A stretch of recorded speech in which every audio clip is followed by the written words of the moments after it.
नीम करोली बाबा की कृपा, भक्तिन की रोटी ने बदल दी किस्मत। एक सच्ची घटना।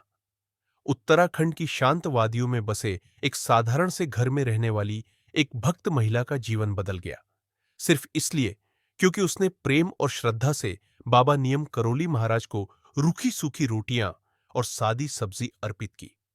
यह कहानी उस सत्य पर आधारित है जिसे नियम करोली बाबा बार बार दोहराते थे। ईश्वर को भोग नहीं, भाव चाहिए।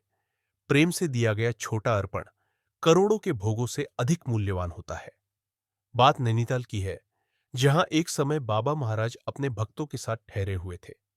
एक भक्त परिवार, जिनके घर बाबा रुकते थे, उन्हें विशेष भोग तैयार कर रोज अर्पित करते थे। परिवार में बहू ने विशेष रूप से बाबा के लिए चांदी की थाली और कटोरी में घी की पूरियां, मिठाइयां, सब्जियां तैयार की थीं।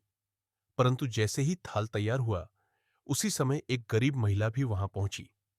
उनके पास अर्पित करने के लिए कुछ विशेष नहीं था, बस साधारण रोटियां और सब्जी। वे श्रद्धा से भरी थीं, लेकिन संकोचवश अपना कटोरदान छुपा लिया। तभी बाबा ने बड़े ही सहज स्वर में पूछा, क्या लाई है? वह झेप गई और बोली, कुछ नहीं महाराज। बाबा मुस्कुराए और बोले, तुम देना क्यों नहीं चाहती? जो लाई हो वो दो। महिला ने कांपते हाथों से कटोरदान सामने रख दिया। बाबा ने तुरंत वह कटोरदान अपने पास रख लिया और कहा, बस यही रख दो। यह देखकर वहां उपस्थित बाकी लोग चकित रह गए। जहां एक ओर चांदी की थाल में सजे महाभोग थे, वहीं बाबा ने उस सादी रोटी सब्जी को ग्रहण किया। महिला संकोच और भावुकता में डूब गई। वे जानती थीं कि उनके पास भोग योग्य कुछ नहीं था, पर बाबा ने उनकी सादगी, उनका प्रेम और भावपूर्ण अर्पण को पहचाना।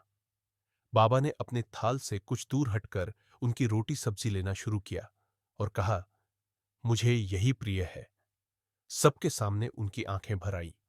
उन्होंने सिर झुका लिया, पर अंदर ही अंदर उनका मन भर गया। मेरा साधारण अर्पण बाबा को स्वीकार हुआ। उस भाव से भरे क्षण के बाद बाबा ने अपने करुणामय स्वर में कहा, जाओ, अब तुम्हारे घर में किसी चीज की कमी नहीं रहेगी।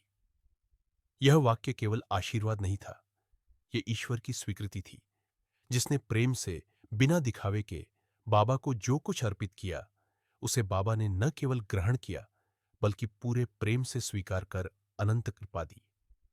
नीमक करोली बाबा की यह लीला हमें यह सिखाती है कि प्रेम और भक्ति से दिया गया अर्पण ही सबसे मूल्यवान होता है।